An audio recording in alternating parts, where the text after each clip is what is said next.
दमा, बालदमा, जुनाट सर्दी, खोकला, धुळीची ॲलर्जी, औषधांचा पंप चालू असून सुद्धा दमा कमी न येणे, वारंवार शिंका येणे, नाकाचे हाड वाढणे यावर खात्रीशीर उपाय. तर आजच संपर्क करा विजयी भव आयुर्वेद, नेवरी, तालुका कडेगाव, जिल्हा सांगली, पुणे व मुंबई या ठिकाणी सुद्धा. संपर्क 91 75 74 34 54 आणि 73 87 34 34 77.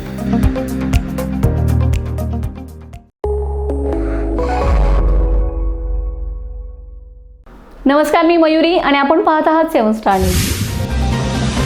विटा तालुका खानापूर येथील एसटी स्टँडच्या विकासाला आमदार सुहास बाबर यांच्या पुढाकाराने मोठी गती मिळाली असून प्रकल्पाच्या दुसऱ्या मजल्याच्या उभारणीसाठी तब्बल 10 कोटी रुपयांचा अतिरिक्त निधी मंजूर करण्यात आलाय. यापूर्वीच या प्रकल्पासाठी सुमारे 15 कोटी रुपयांचा निधी मंजूर करण्यात आला होता. आता मिळालेल्या अतिरिक्त निधीमुळे सुरू असलेल्या बांधकामाला अधिक बळ मिळून विटा एसटी स्टँड अधिक भव्य आणि आधुनिक स्वरूपात उभा राहणार आहे. विटा हे सांगली जिल्ह्यातील एक महत्त्वाचे व्यापारी व दळणवळणाचं केंद्र आहे. येथील एसटी स्टँडचे बांधकाम सध्या सुरू असून वाढत्या प्रवासी संख्येमुळे अधिक आधुनिक आणि विस्तृत सुविधांची गरज निर्माण झाली होती.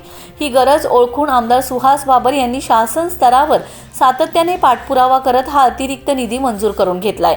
या निधीतून उभारण्यात येणारे एसटी स्टँड अत्याधुनिक आणि सर्व सोयींयुक्त असणार आहे. प्रवाशांसाठी प्रशस्त व आरामदायी प्रतीक्षालय, स्वच्छतागृहांची उत्तम व्यवस्था, वाहनतळ पार्किंग, डिजिटल माहिती फलक, उपहारगृह, संरक्षक भिंत तसेच बस नियोजनासाठी आधुनिक तंत्रज्ञानाचा वापर करण्यात येणार आहे. त्यामुळे प्रवाशांना अधिक सुलभ, सुरक्षित आणि सोयीस्कर सेवा मिळणार आहे. यावेळी आमदार सुहास बाबर म्हणाले की विटा एसटी स्टँडचा विकास हा प्रवाशांच्या सोयी सुविधांना केंद्रस्थानी ठेवून केला जात आहे. वाढत्या प्रवासी संख्येचा विचार करून दुसऱ्या मजल्यासाठी अतिरिक्त निधी मंजूर करण्यात आलाय.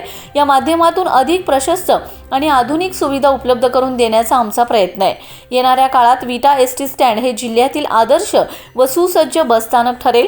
नागरिकांना सुरक्षित, स्वच्छ आणि सुलभ सेवा देणे हेच आमचे प्रमुख उद्दिष्ट आहे. सदर काम लवकरात लवकर पूर्ण करून हे सुसज्ज एसटी स्टँड नागरिकांच्या सेवेत दाखल करण्यासाठी आम्ही प्रयत्नशील आहोत.